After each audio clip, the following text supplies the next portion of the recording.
Unleashing the signal fire against the world. Are you just linking the song titles together?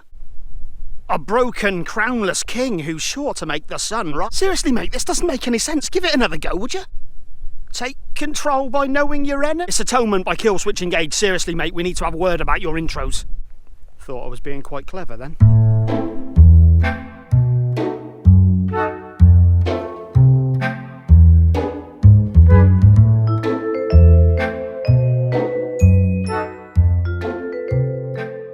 Right then, so this is the band's 8th studio album, and it's their first since 2016's Incarnate, which I, for one, thoroughly enjoyed. Recording of this album was actually put on hiatus briefly as Jesse Leach, frontman and vocalist, of course. I think they found a polyp on his vocal cord and he had to have it removed, so he had to undergo surgery and rehabilitation afterwards for it.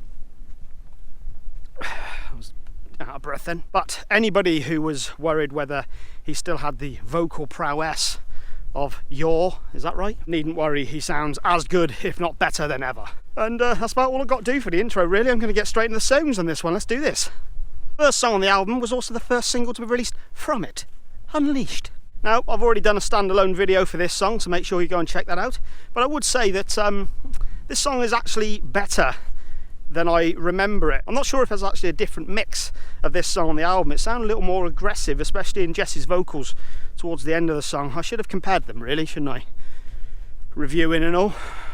Pretty typical Killswitch, but it was a decent song and it's a decent start to the album. Enjoyed it. Next up we have The Signal Fire, and this one features ex-vocalist Howard Jones. Starts out with a relentless riff and some frantic drumming, courtesy of Justin Foley. And the energy on this song was much more like it. Really, really enjoyed this song. Can we walk a mile in another's shoes? You're not having my shoes, mate. To determine what we have to lose. Disconnection of a common reality. Become so lost in this world of hypocrisy. Jesse and Howard trade vocal lines with ease. We get a cool guitar solo thrown in there as well, and the energy on this song is spot on. The well-eared amongst you will notice that I actually did a bit of a pause there, because I was forgetting what I was saying.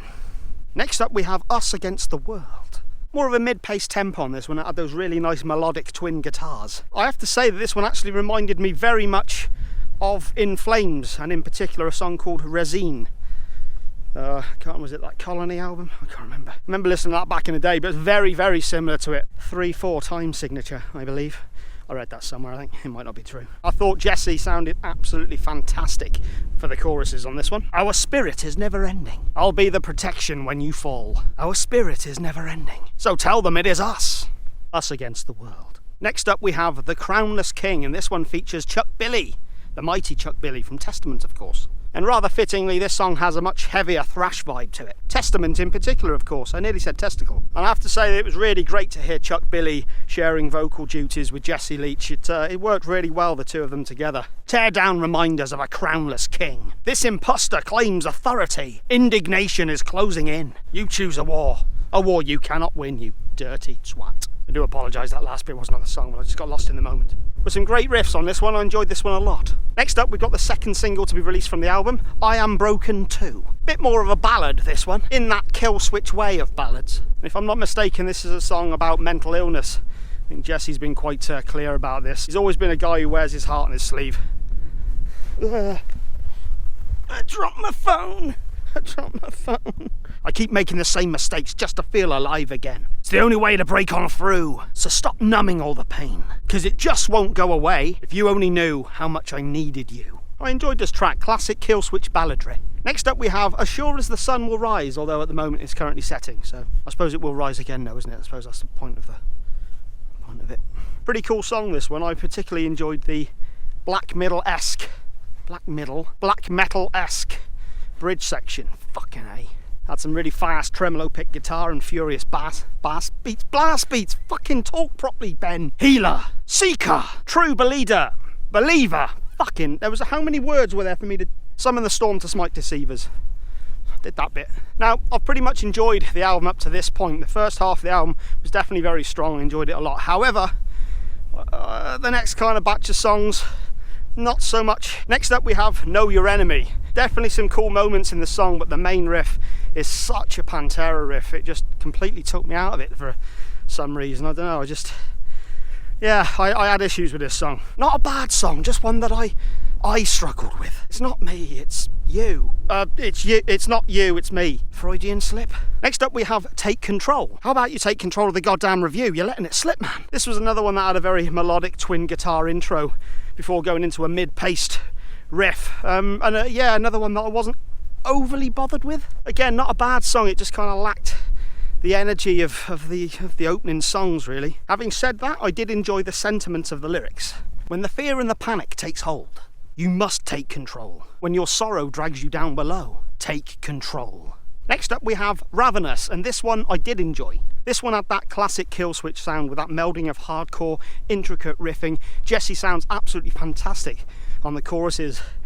But for me, it was the bridge section that really stole the show on this. Could you tell I was getting out of breath on that bit?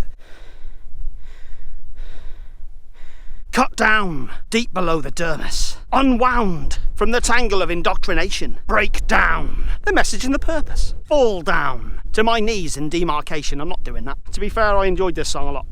Penultimate song, I can't be the only one, and I wasn't so taken with this one either. It was just a little bit lacking for me, which is a shame, because there was a riff around the 50-second mark. That happens for the first pre-chorus that really got me amped up. I really enjoyed it, but it didn't return for the rest of the song. How did it ever come to this? Pick up the pieces and know something's got to give. Don't lose your faith. Try to believe that the ends will justify the means. There was a cool guitar solo thrown in there as well, which I really enjoyed, but it just wasn't quite enough to rescue the song for me. Again, not a bad song, it just kind of felt like a missed opportunity to do something a little bit different, a little bit better. And yeah, kind of just felt like I kind of felt like I'd already heard this song already on the album. But then we get to the album closer, and thankfully it's a great closer. It really closes the album well. That's what an album closer does. Bite the hand that feeds. Yeah, this was more like it, a very strong song to end the album on, and probably one of the heaviest tracks on the album. Not that it has to be heavy to be a good song, you understand. There were a lot of great riffs throughout this song, and I particularly enjoyed the chorus. It was another one that had a very black metal-esque element to it with the tremolo picking and blast beats. Separation, all their poisonous beliefs, lead us only to grief, led by liars and thieves. As desperation bleeds, they brought us to our knees. So bite the hand that feeds. Great song, really redeemed themselves with this one, and a very strong close to the album. Like this one a lot. So yes, that was the album, and despite not enjoying a few of the songs, not necessarily not enjoying, but you know what I mean, they just kind of felt a bit sort of throwaway. I'd still give this album a 7 out of 10. The first half of the album was very strong, really enjoyed it. And I think that was one of the main issues I had with the back half of the album. It just didn't hold my attention quite as much. Having said that, Ravenous and Bite the Hand That Feeds, the last track, really brought things home as well. So yeah, not bad, some good stuff on here. But yeah, a decent album and a solid enough album for any Killswitch fan out there. I'd certainly, I'd happily listen to it again, put it that way. So that was that. What have I got coming up next? My next album review is going to be for OCs with Face Stabber. A little bit later for the review than I was hoping to do, but time gets in the way, man. But it does sound like there are a few people who are looking forward to it. I did a review of their last album last year. In fact, I think it was literally a year ago to the day. No, it's not, it was a couple of days ago. You know what I mean. Yeah, Smoke Reverser, that was a decent album, and yeah, a lot of people seem to enjoy that review for some whatever reason. So if you haven't seen that one, check that one out already. But yeah, I'll be doing a review for, god damn it, Ben, I'll be doing a review for OC's Face Stabber next, an album that I completely overlooked. Ginger Wildheart released a new album, Heads Are Poppin', so I will be doing a review for that as well. Yeah, then I've got a few other things planned. And yeah, then of course we've got Tool, what was it, next Friday for the new Tool album. Can't wait, really looking forward to that one. And I heard that Korn are also releasing a new single, but it's not a single, it's going to be done within a computer game online, you know, one of those sorts of things. I don't do that, I don't like, I don't enjoy people, you know what I mean. I think that's a good way to end. I don't like people.